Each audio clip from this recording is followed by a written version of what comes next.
You got another trophy. Welcome back to another fine episode. Well, I'm assuming it's fine. It's going to be fine. A fine episode of Midlife Krisis. We're on our previous installment, we established us talking about 38 Studios, Kurt Schilling's video game development debacle. In the first episode, we kind of established how that stuff started, where they got their money, all that good stuff. Yeah. $125 million between the state of Rhode Island and him. Yes.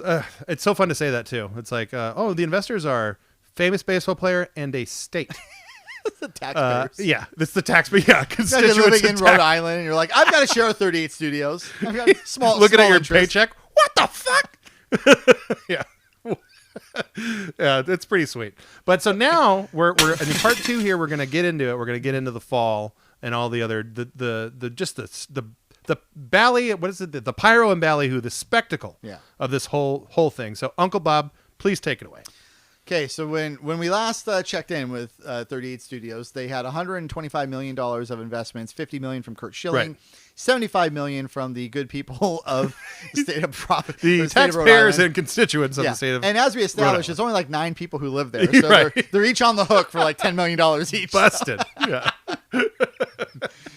And so with that money, Kurt Schilling is paying for gold-plated healthcare plans and paying the mortgages on the houses of employees who are moving from Massachusetts to Rhode Island. Purchasing tracts of homes. Yes, the whole deal. All right. And then so they bought up this developer. The developer is or was Big Huge Games. And then Big Huge Games, they already had a game. So that game gets rebranded with the assets of the universe that Kurt Schilling was trying to create, which is called the Amalur universe.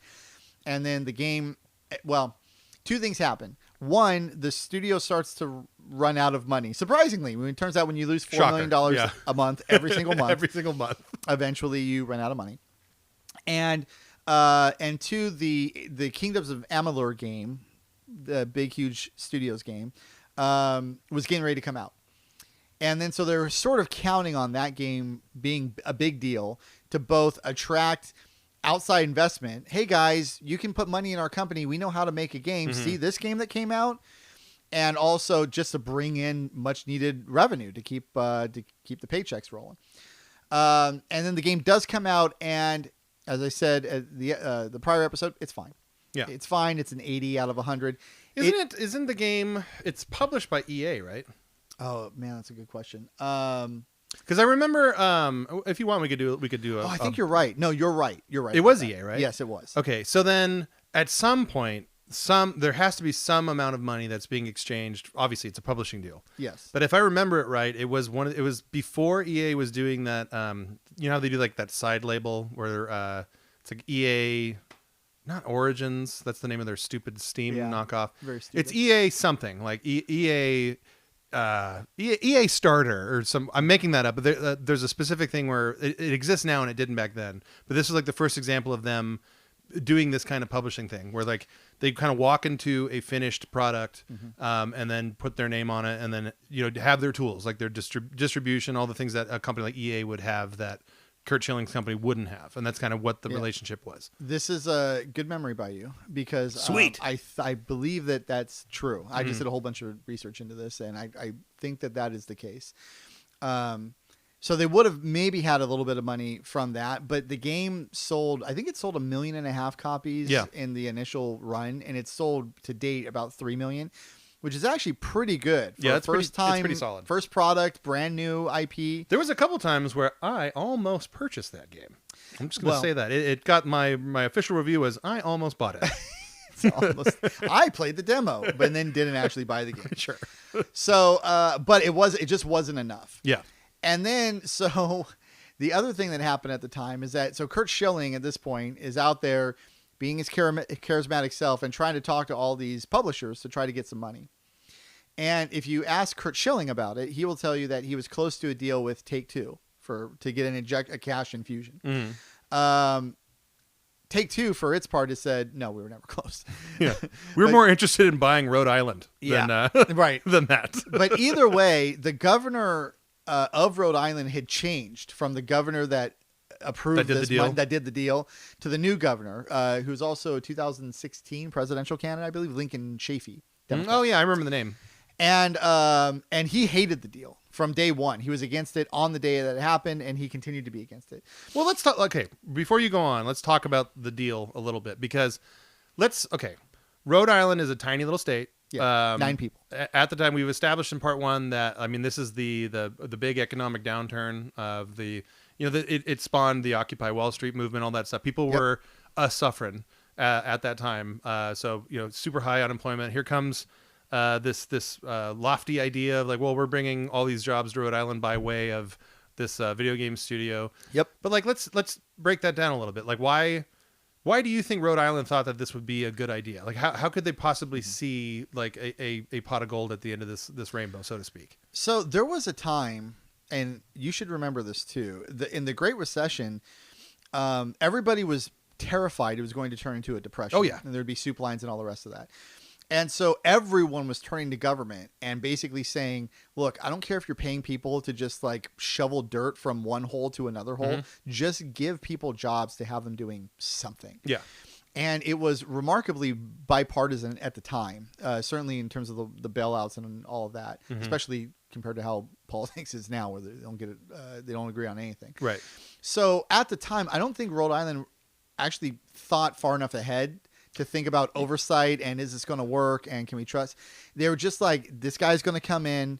He's a big name. He's bringing employees. He's put his own money into the business, and we need jobs. That's exactly. Right so for a lack of a better word, like to me, it always seemed like the entire state and their administrative branch, they got conned. Like they got tricked because, and this is a credit to Schilling, like he is a really charismatic dude. He's obviously a super famous athlete. It just occurred to me that his name is Schilling. Holy shit! How do we not make that connection? Oh man!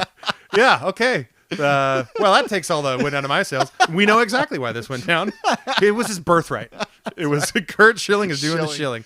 But yeah, it always seemed to me like that. Like, even if let's say you're a small state like a Rhode Island or a Maine or whatever, one of those deals. Like, to me, it makes sense. All right, you want video games are a big giant business. Like they've been beating movies now for over 20 years in terms of year-over-year sales. So that to me makes sense. But what never made sense to me is like them willing to bet so much on this totally unproven startup company. Like if Blizzard comes to town or Nintendo or a huge established company and they want to work with the state and do this like tax, like we talked about earlier, the film production stuff in Atlanta, Georgia, like a lot of big names were behind that. Like this is not, there are no big names involved here outside of his sports celebrity. Big name. Well, that's it. That's the whole thing. It's just, it's all based on this one dude. Well, and he's a New England legend. So that one dude has a lot of stroke. I'm trying to think of like there is literally no equivalent in California because the state is just too big. Yeah. But in a small state like that, you just imagine like, I don't know, it would be like your average California city or something. Right. And if you had somebody like that. So look, here's the big problem. And I don't know why Rhode Island, well, I do know why Rhode Island didn't think of this. That economic commission that I had mentioned before, they were giving out like $1 million here, $1 million there. That's how they were helping businesses. Right. And so you don't need a ton of oversight because if you lose it, you're even for a small state, $1 million isn't really a big deal. It's like bad investment. The company still went bankrupt. Yeah. Sorry, taxpayers. We're still going to be able to pave our roads next month. $75 million though. Obviously people will notice that. That's a huge deal. For a Rhode Island, like that's huge. So they used a vehicle that had only been used to deliver small loans that don't really require oversight to deliver this giant loan. But they also didn't include the oversight. When venture capitalists invest in startups in Silicon Valley, you get seats on the board. You get a right to look at the financials of the company. You get oversight. And Rhode Island didn't do that. And one of the things that I saw when I was doing the research here is that Kurt Schilling cashed that check, and then Rhode Island basically didn't talk to them again for 2 years. Yeah, while they were spending the money. They talked to them when they were like, "Oh fuck, we need that money back." Oh, fuck. So I just imagine like if there were any calls, like, "Hey, Kurt, how you doing? Everything's good over there? Yeah. All right. Hey, Kurt, it's Bobby Rhode Island here, and let me tell you, I'm not going to eat any clam chowder right now because I'm in a whole lot of trouble. Do you think you could bail me out? So it only really came to light as 38 Studios was basically about to declare bankruptcy. Yeah. So too little too late there. But the state could have helped itself and it wouldn't look so dumb in hindsight if the state had just said, we'll give you $75 million. You're going to give us 3 seats on your board. Yeah. And our board members are going to provide oversight, and they're going to look at your financials, and they're going to see your burn rate. And as soon as you go 8 months of losing $4 million a month, Yeah. we're going to put a stop to this. So they didn't do that. Yeah. And it's funny to think about it too. Like let's extrapolate. Let's do some fun in here. But like, what if they did install all of these things? Like, and you still had Schilling's name. You had, a big, huge games. They were not the biggest deal in town, but they were something. That game, Kingdoms of Amalur, was a pretty decent game, and you said it sold 3 million. So long term, it was a good enough game to do that. It was a good enough game that it could have kept the studio going. Yeah. If that was the only thing they were making. Right. Especially if they did something to capitalize on it. Definitely. So like in an alternate universe with all this stuff like had worked out, what do you think they like? But knowing all the things that happened, like the cash burn rate, all that stuff, do you think that there's anything that they could have done that would have salvaged any of this, or was it always destined for the crash in the wall?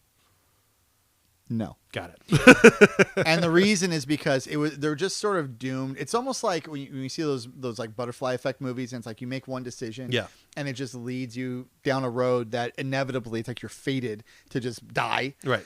When they made the decision to make an MMO, that decision was basically the death knell of the business of the company. Right. It was just never going to work.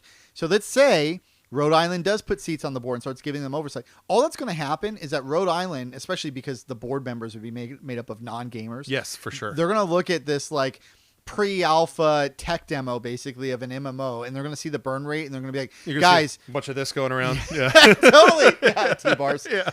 They're going to say, guys, you need to put out this game. I don't care what it looks like by, December of 09 or whatever it was.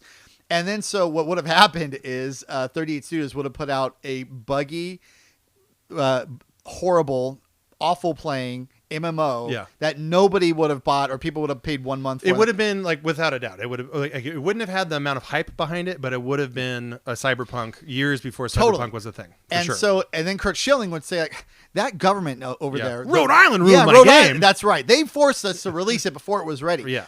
And it's like, okay, but then in the universe that we live in, it wasn't forced to be released before it was ready. It just never actually got ready, and then they went bankrupt.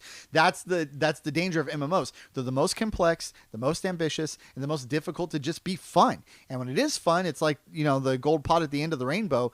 But man, there's only like 3 rainbows out there, and 38 Studios wasn't working on one of them. Right. So anyway, there was just no way it was going to work at all. In the minute that Rhode Island gave them that money, it was gone. Yeah. They were never going to get it back. Okay. So let's get towards the spectacular failure of everything that happened. So eventually, it turns out they run out of money. Mm-hmm. And then so Kurt Schilling, like I said, was talking to Take-Two. And Take-Two was maybe flirting with them, maybe not. But the governor, Lincoln Chafee, went out, and he is a pretty straight shooter. And it's sometimes, even me, is like looking at this politician, I'm like, can you sound more like a politician? Because you shouldn't talk like that. I want you to lie to me. Yeah, goddammit. Yeah. So he ended up kind of I shouldn't say smearing. He was being truthful, but he criticized 38 Studios and the deal and the money. Yeah. And he did this like while Schilling is out talking to publishers, trying to get them to give him money. Yes. And according to Schilling, and there might be some truth to this, the publishers all got scared because they're like, well, Rhode Island just gave you $75 million, and they seem to really regret that they did that. Yes. So we're not going to give you money. Yeah, instead. this is the era of the whole debacle that I remember the most. It was the back and forth between Schilling, the state of Rhode Island, and then other people just kind of fanning those flames. And the other thing is Schilling has claimed, and the governor, again, Lincoln Chafee, he's denied this, but Schilling has claimed that he was promised $14.5 million of tax credits, additional money basically from the state of Rhode Island, and that they reneged on that promise. Mm-hmm. Chafee says he never made that promise, and they could not give those tax credits anyway because they were already into this company for $75 million. Was not his idea to give them $75 million. He did not want to give them a single nickel beyond what they had already done. So eventually, because of those two things, the failure to find additional publishing revenue and the failure to secure the tax credits, the studio shuts down. So when the studio shuts down and it's kind of known that this MMO is never coming out. Like, do you know in your research, like what was the actual day-to-day like financial impact on the state of Rhode Island after this went down? Because it is a small state. Yeah. $75 million is a lot of money. Like, were they in like a did they have to like shut down the government? Like, was there any sort of real gnarly jeopardy that they were facing? No. Okay. The money that was given was secured, I believe, through a bond, if I remember right. And I'll get to this at the end when I talk about the lawsuits and the compensation. They did get some of it back. Okay. Schilling himself gave one interview to, I think it was Boston Magazine maybe, where he went into depth about everything. And I'm surprised this isn't quoted more, but there is a quote in there. And for all of Schilling's defense, and most of 90% of when he talks about this, he talks about how much he hates the government of Rhode Island for not helping him out more, for smearing him, as he says it. Mm-hmm. But he's quoted in that interview as saying the game wasn't fun. We kept like redesigning. This is the thing you had said. Yeah. Redesigning it, rebuilding it, and it just couldn't be fun. And he just expected, like with his bloody sock moments in the baseball playoffs, that he could just will the company into just being successful. And he talked about like, we're going to have Bill Gates money, and he just assumed that he would be able to do that the way that he did baseball, and he couldn't, and he didn't. And eventually, the people who were making the product made a crappy product. Yeah. And then what do? You're $100 million into this, and you're looking at a game as just not fun. Okay.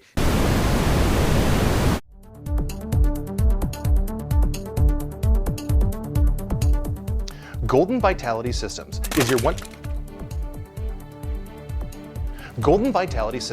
one-stop shop for self-betterment, self-improvement, and a fulfilling life. Forget about what you heard. I'm just here to help. Golden Vitality Systems is a catch-all net that will provide the safety and guidance you are looking for in your life. What have you heard? I don't know. Please tell me. Why do you hate yourself? I certainly don't hate you. You may have heard family members or friends talk about some shadowy cabal where they're doing unspeakable things. Well, it's all true, and the only way to stop it is the Golden Vitality System. Friends, donations aren't limited to just money. You can give me a place to stay. I need it. The Golden Vitality System will pick you up out of whatever ditch you're in. It's like you don't even like opportunities.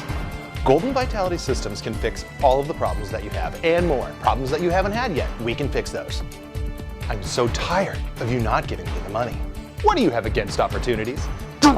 It's like you don't even want to fix yourself. Why? Do it.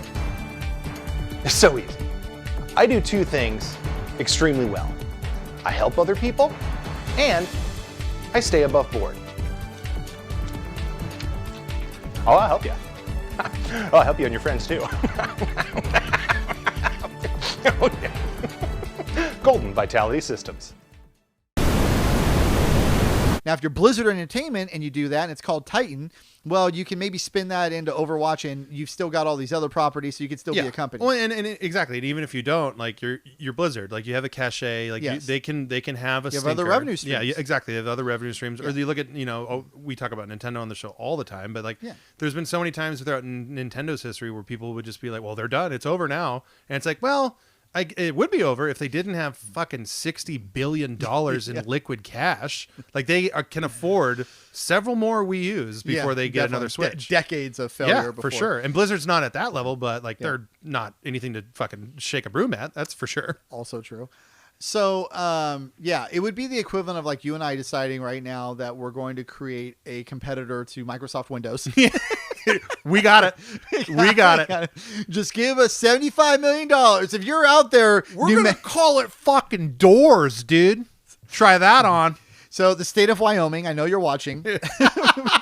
Give us your cash. Cheyenne, we're coming for you. Cheyenne. We'll name the operating system Cheyenne. Yeah. Well, Doors. I like Doors. Cheyenne. But we could talk about Cheyenne, yeah. Okay, so it did not bankrupt the government. It was, however, a huge story within the government and just within the state. Okay, so after it happens, so immediately Lincoln Chafee, of course, the politician, is attempting to deflect blame wherever he could. Yeah. And he kind of had good cause because he's on record as saying, I was never in favor of this to begin with, and I definitely wasn't going to give them that $14.5 million of tax credit. So sorry that, we're now on the hook for $75 million. It is what it is. Yeah. And he was criticized a little bit for not providing more oversight during the 2 years after they got the money, but before they went bankrupt, because he was governor for all those 2 years. Basically, the first governor made that deal and then bailed. And months later. He was like gone. 6 months he was gone. Yeah, it's like, good luck with that, guys. Hope that loan works out for you. Yeah. But Chafee, when he came in, he was on record as not liking the deal, but he also, there were no meetings. There was no seats on the board. We talked about all that. So eventually, Curt Schilling just calls up and he's like, so we're out of money. Sorry, you're not going to get your $75 million back. Yeah, you're done. You're done, bucko. Yeah. So anyway, so Chafee's now like just crapping all over Schilling, all over the company. Yeah. Schilling's crapping all over the government. I will say this, in my research of it, it is 100% Schilling's fault. Yeah. 0% the governor of Rhode Island's fault or the state of Rhode Island's fault. He just had way too much arrogance and way too little experience. Yeah. He had never run a company before, and he just thought that there'd be plenty of money because he had made all this money during his career, and he wanted to treat his employees well. What's wrong with that? And they thought that publishing money would come along, and after all, at the end of the day, they were going to put out a product, and the product was going to be better than World of Warcraft. Yeah, because he said it was the mindset. Because he said it. Yeah, and then they had Big Huge Games, and those guys are really smart. And then so the plan on paper was fine. Again, just like our plan for an operating system to succeed Windows is fine. Cheyenne Doors. It's coming. Cheyenne It's coming Doors, to a yeah. Linux system We're just near gonna you. Write down all the problems with Windows, and then how we're going to fix them, and then that's it. Yeah, step 3, Yeah. profit. It codes itself. Yeah. Step 3, pure profit. So lawsuits start flying, and when the lawsuits start flying, some really depressing stories come out. Mm-hmm. First, during the last month-ish that the company was open, the employees were not paid. So they were given great compensation packages right until the money ran out, and then Curt Schilling was like, "Oh, it's coming, guys. We got cash money coming. Just keep working. Don't worry about your direct deposits." Yeah. Oh, we don't need those water coolers. Like, it's better. You're going to work harder when the water is room temperature. Just trust me on that. I'm Curt Schilling. He actually, one of the stories I'd read about him was that he flirted with the idea of having the employees work 14 days straight and then get 5 days off, because it was like baseball where you pitch and then you get 5 days off, 1 day of work and then 5 days off. Or like a fireman. So yeah. So it's like, you're just going to work for the next 2 weeks, but then you get 5 days off. So anyway, so it was just, he brought a lot of that baseball mindset to the studio. So the other thing that happened though was that those gold-plated healthcare plans, well, they required huge insurance premiums. He stopped paying for those. One employee. Oh, yeah. Okay. Tell the story. I remember this. It just popped into my head. One employee had a wife who needed a bone marrow transplant, a very expensive procedure. And in the middle of going through that process, their insurance got canceled. I looked for follow-up stories to see, like, well, is she dead? Right. Did she get the transplant? Did she get in and they declared bankruptcy? I couldn't find anything, unfortunately. But I know at least as they were going through it, and that guy, apparently there were like Facebook posts where Schilling would try to speak optimistically about, we're doing everything that we can. Yeah, and then this story was always brought up. Yeah, and then that guy or his wife, somebody went into the Facebook chat response or whatever, and was they're like, I've got something to say. yeah, about this." actually, so my wife might die because you don't know how to run a company. Right. So, and there were other stories like that where people just could not get proper health care. And then, of course, everybody gets laid off. And then all of a sudden, and then like the other 100 examples of this, nobody's informed ahead of time. So all of a sudden, it's like you get an email and it's like, okay, so we're not going to actually be able to pay you, even though we owe you a month of salary right now. So you could stop working now. We're not going to be able to pay you in the future. Go ahead and collect your things and see you guys later. Scramoose. Okay, so there's at least that part of it. So then, one interesting thing that came out of this, though, and I'll wrap up this part of the story right now. Big Huge Games was a part of 38 Studios, and then when 38 Studios went bankrupt, the founders of Big Huge Games were able to buy the IP back, or buy the studio back, basically, or the name, the branding. Did they also get Kingdoms of Amalur? No. Oh no, I know who owns that. Go ahead, keep going. So they just own the Big Huge Games IP, and then they decide, well, you know what, we're going to go back to RTS games, but we're going to make them on mobile. And they released something called Omni Nations, Rezo Nations, something Nations. And apparently it was a really big mobile game, and they're now owned by Nexon, I think it's called. Nexon is the publisher, which is like $1 billion publisher. But they ended up being okay. They survived the this big, whole deal. huge... Well... Survive is sort of like in a Frankenstein-y sort of way. Okay, I mean, sure. Got it. They did not come out unscathed, but they at least came out of it. Yeah, they weren't Old Yeller, but That's right. They were not Old Yeller. Yeah. That's right. Okay, so the rest of the lawsuits really interesting. A whole bunch of entities got sued, and what do they teach us in law school? When there's lawsuits, follow the money. Right. So Curt Schilling doesn't have any more money. And so what do you go after? Well, you go after the banks that underwrote the loans, and you go after the banks that were part of the Economic Development Commission that authorized the $75 million. And they were able to get, eventually, the state of Rhode Island got repaid, I believe it was about $60 million of the $75 million back. Not bad. Curt Schilling, so it's like the guy most responsible, how much did he have to pay? Indirectly, zero. Directly or indirectly, I should say zero. He was on the hook for $2.5 million, but that was actually covered by insurance that he had, which is funny because it's like, well, he wasn't paying the health insurance of the employees, but he was paying his liability insurance. Well, you gotta do something. So $2.5 million was paid by an insurance company on his behalf to sort of clean up that part of it. He lost the $50 million. So, that's gone. Yeah.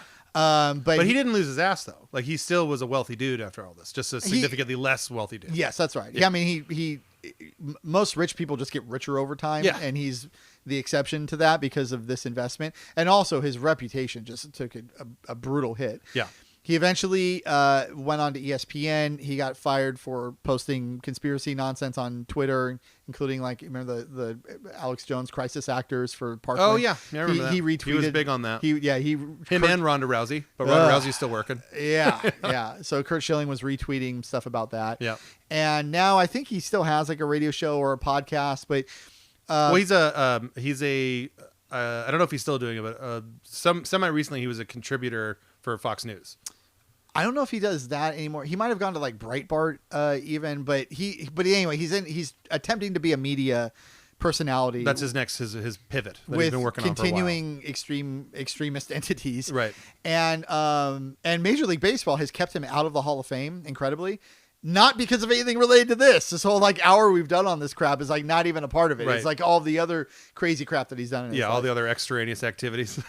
Yeah. And he's roped in with Barry Bonds and Roger Clemens is being one of the black marks of that generation of baseball players. Yeah. But Barry Bonds and Roger Clemens sort of I'm using air quotes, but provably cheated. And Curt Schilling didn't do that. He is just a complete pile of crap as a person. Yeah, he's just a dickhead. And that's why they've kept him out of the Hall of Fame. It's it has nothing to do with his career. It's just, we don't want to hang out with you, dude. Yeah, it's you just kind of suck overall. We just don't really want to be associated with you. It's so crazy to me. He goes and does at the beginning of this thing on part 1, we talked about what he got famous for. Heroism. Which just straight up physical specimen heroism, gutting it out in the most extreme form. Like a Disney movie. Yeah, 100%. Like Mighty Ducks in real life. Totally. So he goes from that, and then this whole debacle with this video game, and then again morphs into something entirely different, entirely more shitty. Yeah. But hey, it's certainly fun to talk about. There's no two ways about that. A fairly incredible story. The way that it all shakes out. I looked in recently. So this is going to be sort of a fun comparison, but you remember how the Mass Effect 3 ending really, really sucked? Yes. And it was really controversial at the time. Okay, so you and I had a conversation about that once, and I went back years later, and I was like, do people still remember it being that bad, or has it aged well? And I went in and looked, and it was like, oh yeah, there's all these retrospectives, and they all talk about how bad the ending was and is. Yeah. Well, no, I thought that they did an update that completely redid the ending of Mass Effect 3. No, they did an update that expanded on some storylines. The ending is the ending. Got it. And it's bad. It's still bad. Don't you dare try to take this away from me. For sure.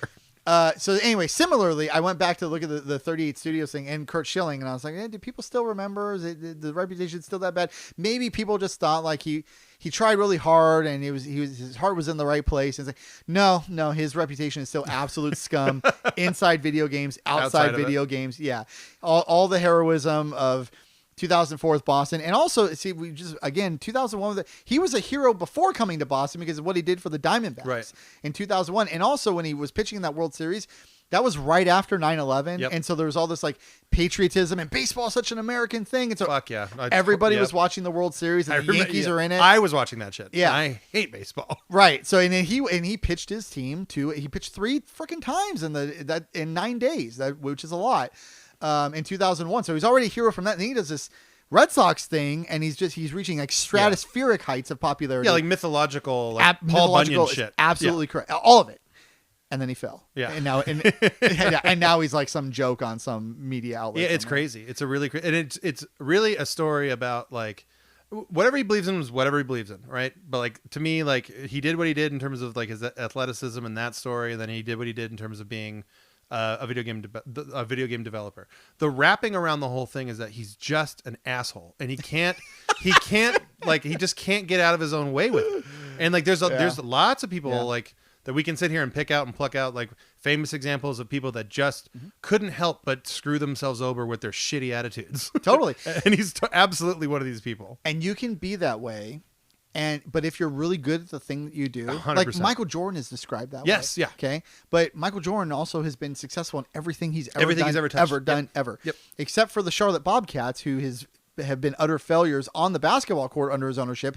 But he also bought that team for $400 million and just sold it for, I think, $2.5 billion. Yeah, there you go. So that's a win. That's a he just wins. Yeah. So you need to be that guy, because otherwise, if people root for you to fail and then you do fail, they're going to remind you of it every single day. There's an asshole to success ratio, totally. and it's got to be just tight, just perfectly tight. That's right. That's right. So the lesson here with him is just the hubris was just off the charts. But then compounding that was that he still had, even after the failure of the studio, all of this arrogance, incredible arrogance that is so undeserved. Like, guy, you could pitch a baseball, you could do it like nobody's business. Shut the hell up about your business ventures, because you have no idea what you're talking about, and your political views are even worse. So it's like, just at best, you could go on ESPN and just be an analyst on Baseball Tonight or something like that. Just talk about pitching. Just stay there. You're an expert on pitching and blood, and that's about it. And being tough as balls. So that's it. Okay, so that's 38 Studios. Okay. Well, that was a hootenanny of a good time. So I'm going to credit you here for the people. He did all of the research. I did none of it. I wanted to, but I drank instead. That's going to happen. Every once in a while, that's going to happen. But your research brought back all this stuff. Yeah. And a lot of it I'd completely forgotten. You have a good memory, though. Dude, like this is one of the more in the entirety of video game history. Like, this to me is one of the real standouts of like a perfect storm of bad shit happening. You would say, like, well, we've talked about Ion Storm before. Like, this is like on par with that, I would say. Oh yeah, I think so. I think so. So I don't know what other spectacular flameouts there are, but there's at least those two. We definitely have those two for sure. And we are going to have a differing opinion on the almighty John Romero. It's going to be a different opinion. It should be an episode. It definitely will be. We can discuss pro and con, his beautiful hair, and his taste in music. But expensive jeans. I'll say this: that was a hootenanny of a good time, and I definitely want to end on a very awkward gentleman's handshake. Okay, 2 hands. Oh my God, 2 hands! I think Kurt would do this. Look at that! Look at that! Oh, we're interlocking. We're interlocking.